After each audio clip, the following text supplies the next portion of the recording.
தமிழ்நாடு நகர்ப்புற வாழ்விட மேம்பாட்டு வாரியம் சார்பாக மதுரை ராஜாக்கூரில் 1600க்கு மேற்பட்ட குடியிருப்புகள் உள்ளன. இந்த குடியிருப்பில் வசிக்கும் குழந்தைகளுக்கு வாரியம் சார்பில் திறன் வளர்ப்பு மற்றும் பல்வேறு பயிற்சி வகுப்புகள் நடைபெற்றது.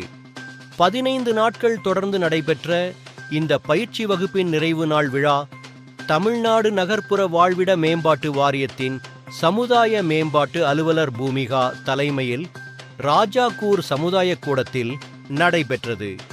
இந்நிகழ்வில் சிறப்பு அழைப்பாளராக கலந்து கொண்ட நட்சத்திர நண்பர்கள் அறக்கட்டளை நிறுவன தலைவர் ஸ்டார் குரு அவர்கள் பயிற்சி வகுப்பை நிறைவு செய்த குழந்தைகளுக்கு சான்றிதழ் மற்றும் ஊக்க பரிசுகளை வழங்கி பாராட்டினார்.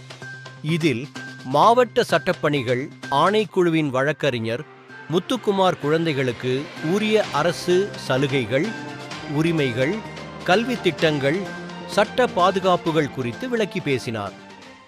இந்தியன் ரெட் கிராஸ் செயலாளர் ராஜ்குமார் ராஜாக்கூர் நகர்ப்புற மேம்பாட்டு வாரிய குடியிருப்புகளின் நலச்சங்கத்தினர், லேடி டோக் கல்லூரி மாணவிகள் உட்பட பலரும் கலந்து கொண்டனர். கலாம் நியூஸ் செய்திகளுக்காக மதுரை மாவட்ட செய்தியாளர் கனகராஜ்.